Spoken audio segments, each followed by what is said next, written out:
নলবাৰী জিলা ছাত্ৰ সন্থা, নলবাৰী জিলা উন্নতি সভাৰ নলবাৰী জিলা অসম সেনাৰ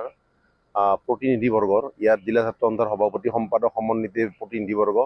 আমাৰ অসম সেনাৰ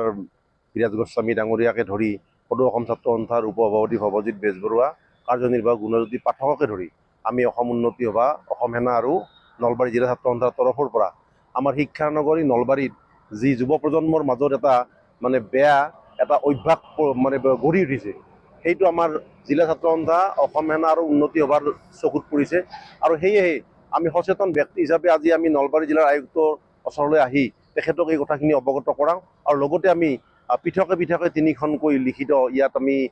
তেখেতসকলক স্মাৰক পত্ৰ প্ৰদান কৰোঁ। আৰু অতি শীঘ্ৰেই নলবাৰী জিলাৰ পৰা এই যি অনৈতিক কাৰ্য, মদ, ড্ৰাগছ, জুৱা আদি বিভিন্ন যিবিলাক কাৰ্য ঘটি আছে, সেইবিলাকৰ জিলা ছাত্ৰ সন্থা আৰু 3টা সংগঠনে পৃথকে পৃথকে আমি আয়ুক্তগৰাকীক অৱগত কৰাওঁ। আৰু অতি শীঘ্ৰে এই যিকেইটা আমি বিষয় ইয়াত উপস্থাপন কৰিলোঁ, সেইকেইটা বিষয়ৰ ওপৰত ব্যৱস্থা গ্ৰহণ কৰি অতি শীঘ্ৰে জিলাখনত এটা যুৱ সমাজৰ মাজত এটা শৈক্ষিক আৰু নৈতিকতাৰ দিশত আগবাঢ়ি জিলাখনক যাতে আমি ভৱিষ্যতে আৰু আগুৱাই নিব পাৰোঁ, তাৰ এটা ব্যৱস্থা ল'ব বুলি আমি জিলা আয়ুক্তগৰাকীৰ ওচৰত আবেদন জনাইছোঁ। লগতে আমি নলবাৰী জিলাৰ যিবিলাক বিদ্যালয় মহাবিদ্যালয় আছে, এই বিদ্যালয় মহাবিদ্যালয়ৰ ছাত্ৰবিলাকে যিটো বাইকৰ তাণ্ডৱ, এই বাইকৰ তাণ্ডৱটোৰ ক্ষেত্ৰত আমি অলপ দৃষ্টিগোচৰ কৰিছোঁ, যাতে আমাৰ এই অমূল্য জীৱন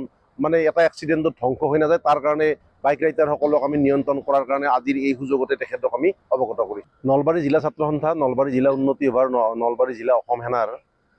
প্ৰতিনিধিবৰ্গৰ ইয়াত জিলা ছাত্ৰ সন্থাৰ সভাপতি সম্পাদক সমন্বিত প্ৰতিনিধিবৰ্গ আমাৰ অসম সেনাৰ বিৰাজ গোস্বামী ডাঙৰীয়াকে ধৰি সদৌ অসম ছাত্ৰ সন্থাৰ উপসভাপতি ভৱজিৎ বেজবৰুৱা, কাৰ্যনিৰ্বাহক গুণজ্যোতি পাঠককে ধৰি আমি অসম উন্নতি সভা, অসম সেনা আৰু নলবাৰী জিলা ছাত্ৰ সন্থাৰ তৰফৰ পৰা আমাৰ শিক্ষা নগৰী নলবাৰীত যি যুৱ প্ৰজন্মৰ মাজত এটা বেয়া এটা অভ্যাস গঢ়ি উঠিছে, সেইটো আমাৰ জিলা ছাত্ৰ সন্থা, অসম সেনা আৰু উন্নতি সভাৰ চকুত পৰিছে। আৰু সেয়েহে আমি সচেতন ব্যক্তি হিচাপে আজি আমি নলবাৰী জিলাৰ আয়ুক্তৰ ওচৰলৈ আহি তেখেতক এই কথাখিনি অৱগত কৰাওঁ। আৰু লগতে আমি পৃথকে পৃথকে 3খনকৈ লিখিত ইয়াত আমি তেখেতসকলক স্মাৰক পত্ৰ প্ৰদান কৰোঁ। আৰু অতি শীঘ্ৰেই নলবাৰী জিলাৰ পৰা এই যি অনৈতিক কাৰ্য, মদ, ড্ৰাগছ, জুৱা আদি বিভিন্ন যিবিলাক কাৰ্য ঘটি আছে, সেইবিলাকৰ জিলা ছাত্ৰ সন্থা আৰু 3টা সংগঠনে পৃথকে পৃথকে আমি আয়ুক্তগৰাকীক অৱগত কৰাওঁ। আৰু অতি শীঘ্ৰেই